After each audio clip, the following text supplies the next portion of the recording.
Ambrose Bierce was a veteran of the American Civil War who went on to become a famous 19th century journalist. However, he dabbled in fiction periodically. Due to many of the horrors he witnessed during the Civil War, he had a keen knack for shocking his audience. The Eyes of the Panther is one of the earliest examples of paranormal romance and portrays a couple in love who unfortunately cannot marry for reasons that will be revealed. I hope that you will enjoy this short story. If you're enjoying this reading from Friendly Frog Press, please make sure to subscribe and hit that like button. The Eyes of the Panther by Ambrose Bierce, narrated by Beauheart, Part 1. One does not always marry when insane. A man and a woman, nature had done the grouping, sat on a rustic seat in the late afternoon.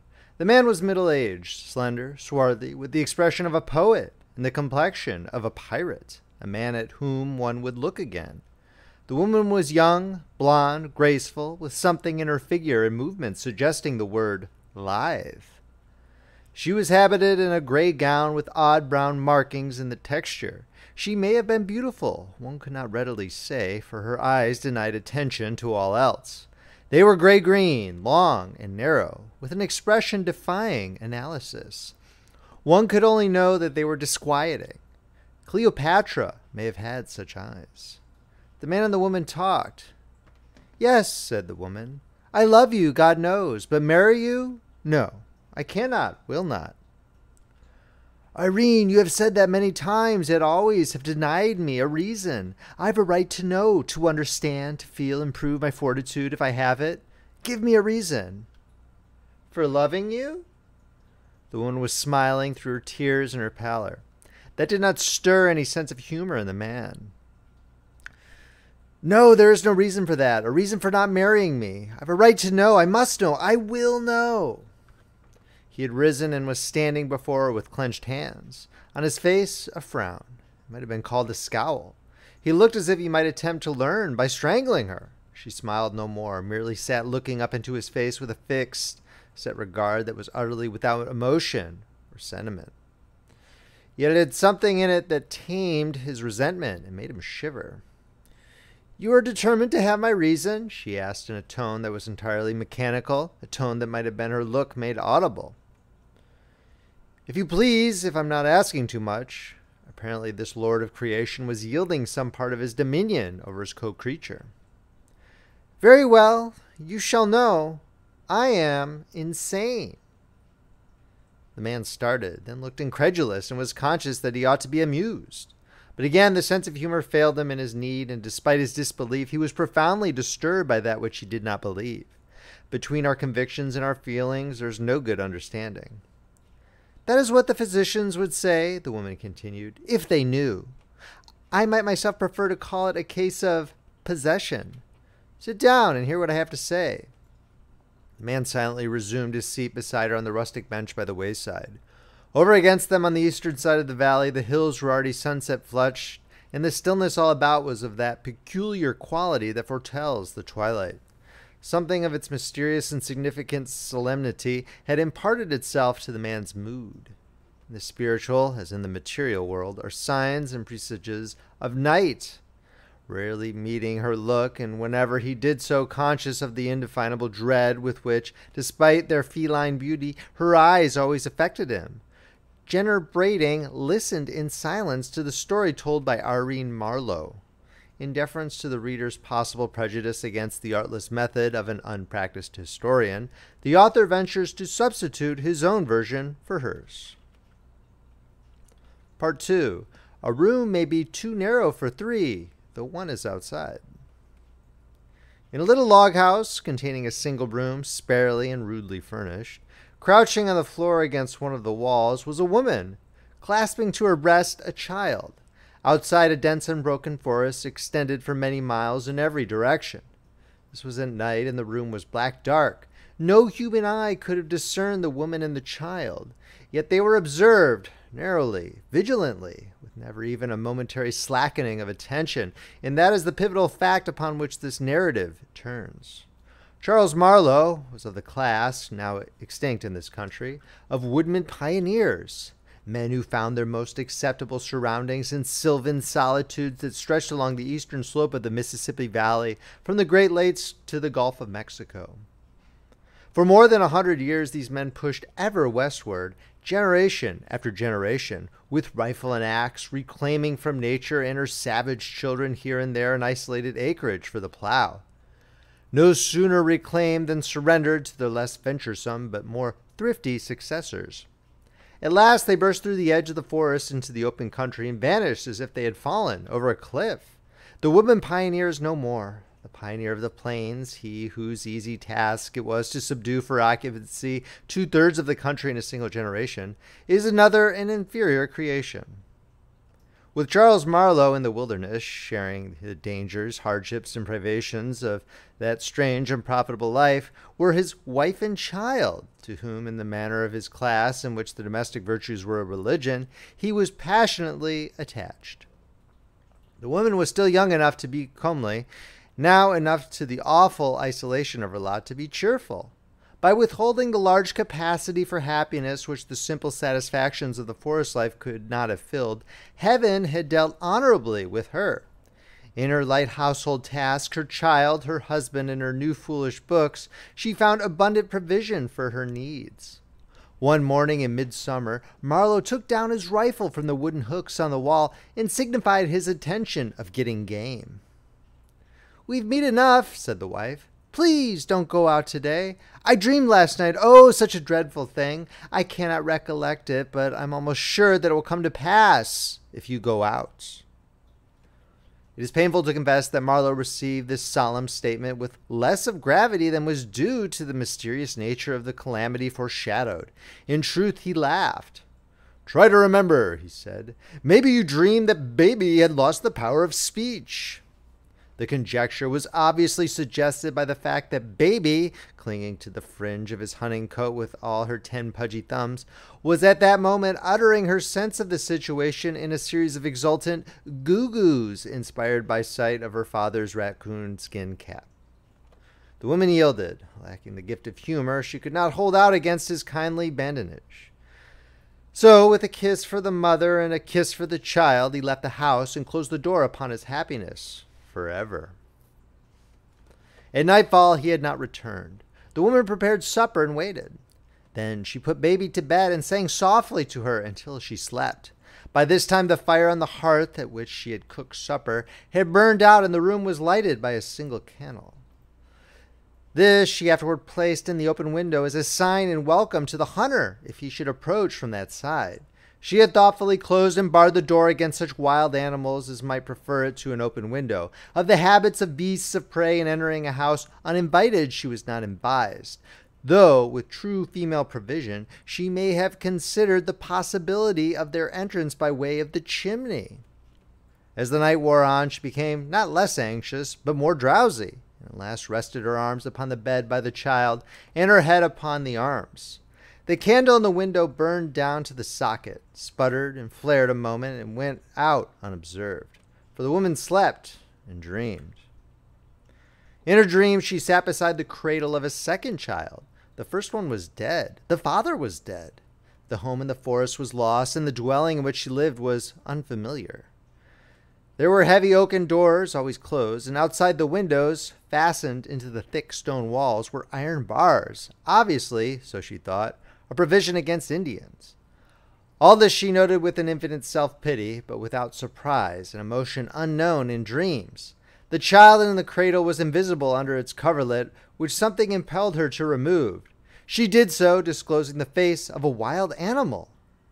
In the shock of this dreadful revelation, the dreamer awoke, trembling in the darkness of her cabin in the wood. As a sense of her actual surroundings came slowly back to her, she felt for the child that was not a dream, and assured herself by its breathing that all was well with it, nor could she forbear to pass a hand lightly across its face. Then, moved by some impulse for which she probably could not have accounted, she rose and took the sleeping babe in her arms, holding it close against her breast. The head of the child's cot was against the wall, to which the woman now turned her back as she stood. Lifting her eyes, she saw 2 bright objects starring the darkness with a reddish-green glow. She took them to be 2 coals on the hearth. but with her returning sense of direction came the disquieting consciousness that they were not in that quarter of the room. Moreover, were too high, but nearly at the level of the eyes, of her own eyes, for these were the eyes of a panther. The beast was at the open window directly opposite and not 5 paces away. Nothing but those terrible eyes was visible, but in the dreadful tumult of her feelings as the situation disclosed itself to her understanding, she somehow knew that the animal was standing on its hinder feet, supporting itself with its paws on the window ledge. That signified a malign interest, not the mere gratification of an indolent curiosity. The consciousness of the attitude was an added horror, accentuating the menace of those awful eyes, in whose steadfast fire her strength and courage were alike consumed.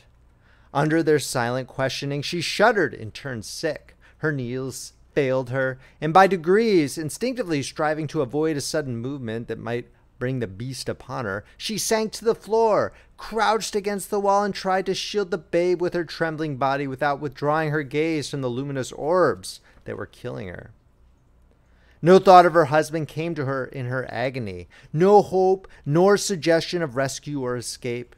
Her capacity for thought and feeling had narrowed to the dimensions of a single emotion, fear of the animal's spring, of the impact of its body, the buffeting of its great arms, the feel of its teeth in her throat, the mangling of her babe. Motionless now and in absolute silence, she awaited her doom, the moments growing to hours, to years, to ages, and still those devilish eyes maintained their watch. Returning to his cabin late at night with a deer on his shoulders, Charles Marlowe tried the door. It did not yield. He knocked. There was no answer. He laid down his deer and went around to the window. As he turned the angle of the building, he fancied he heard a sound as of stealthy footfalls and a rustling in the undergrowth of the forest, but they were too slight for certainty, even to his practiced ear. Approaching the window and to his surprise finding it open, he threw his leg over the sill and entered.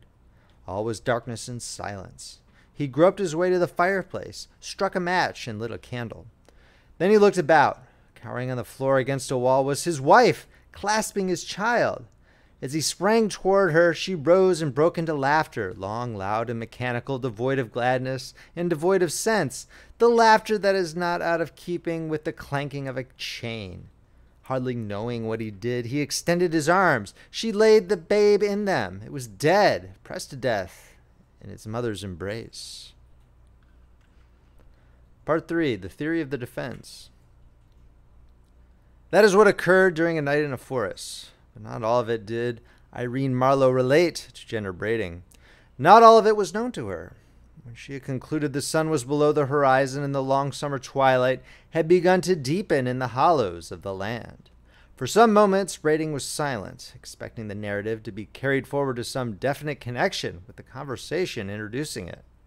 But the narrator was as silent as he, her face averted, her hands clasping and unclasping themselves as they lay in her lap, with a singular suggestion of an activity independent of her will.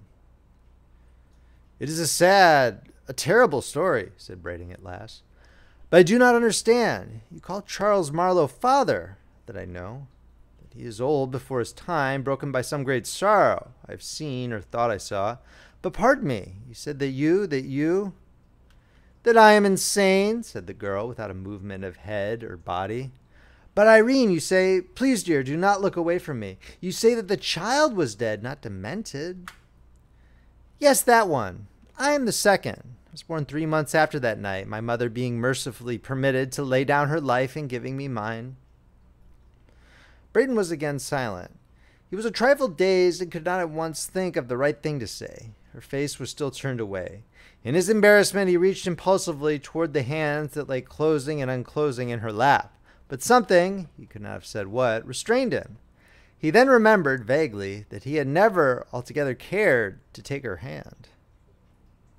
"Is it likely," she resumed, "that a person born under such circumstances is like others, is what you call sane?" Brading did not reply. He was preoccupied with a new thought that was taking shape in his mind. What a scientist would have called an hypothesis, a detective, a theory. It might throw an added light, albeit a lurid one, upon such doubt of her sanity as her own assertion had not dispelled. The country was still new and, outside the villages, sparsely populated. Professional hunter was still a familiar figure, and among his trophies were heads and pelts of the larger kinds of game. Tales variously credible of nocturnal meetings with savage animals in lonely roads were sometimes current, passed through the customary stages of growth and decay, and were forgotten. A recent addition to these popular apocrypha, originating apparently by spontaneous generation in several households, was of a panther, which had frightened some of their members by looking in at windows by night. The yarn had caused its little ripple of excitement, had even attained to the distinction of a place in the local newspaper, but Brading had given it no attention. Its likeness to the story to which he had just listened now impressed him as perhaps more than accidental. Was it not possible that the one story had suggested the other, that finding congenial conditions in a morbid mind and a fertile fancy, it had grown to the tragic tale that he had heard? Brading recalled certain circumstances of the girl's history and disposition of which, with love's incuriosity, he had hitherto been heedless, such as her solitary life with her father, at whose house no one apparently was an acceptable visitor, and her strange fear of the night, by which those who knew her best accounted for her never being seen after dark. Surely in such a mind, imagination once kindled might burn with a lawless flame, penetrating and enveloping the entire structure.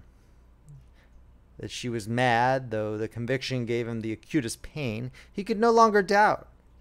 She had only mistaken an effect of her mental disorder for its cause, bringing into imaginary relation with her own personality the vagaries of the local myth-makers. With some vague intention of testing his new theory, and no very definite notion of how to set about it, he said gravely, but with hesitation, "Irene, dear, tell me. I beg you will not take offense, but tell me." "I've told you," she interrupted, speaking with a passionate earnestness that he had not known her to show. "I have already told you that we cannot marry. Is anything else worth saying?" Before he could stop her, she had sprung from her seat, without another word or look, was gliding away among the trees toward her father's house. Brading had risen to detain her. He stood watching her in silence until she had vanished in the gloom.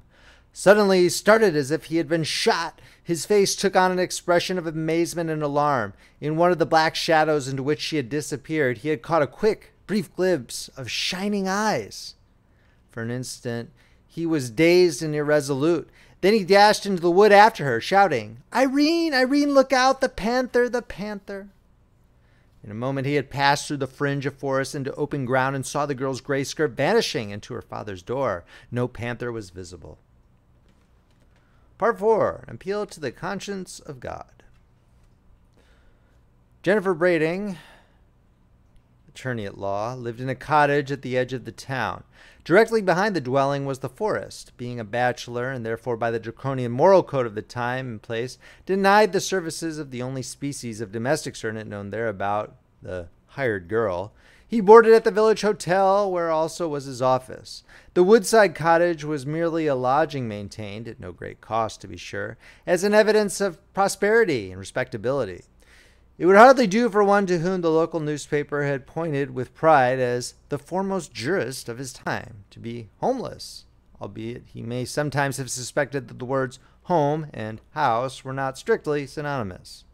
Indeed, the consciousness of the disparity and his will to harmonize it were matters of logical inference, for it was generally reported that soon after the cottage was built, its owner had made a futile venture in the direction of marriage, had in truth gone so far as to be rejected by the beautiful but eccentric daughter of old man Marlowe, the recluse. This was publicly believed because he had told it himself, and she had not, a reversal of the usual order of things which could hardly fail to carry conviction. Brading's bedroom was at the rear of the house, with a single window facing the forest. One night he was awakened by a noise at that window. He could hardly have said what it was like. With a little thrill of the nerves, he sat up in bed and laid hold of the revolver, which, with a forethought most commendable in one addicted to the habit of sleeping on the ground floor with an open window, he had put under his pillow. The room was in absolute darkness, but being unterrified, he knew where to direct his eyes, and there he held them, awaiting in silence what further might occur. He could now dimly discern the aperture, a square of lighter black. Presently there appeared at its lower edge 2 gleaming eyes that burned with a malignant luster, inexpressibly terrible. Braiding's heart gave a great jump, then seemed to stand still. A chill passed along his spine and through his hair. He felt the blood forsake his cheeks. He could not have cried out, not to save his life, but being a man of courage, he would not, to save his life, have done so if he had been able. Some trepidation his coward body might feel, but his spirit was of sterner stuff.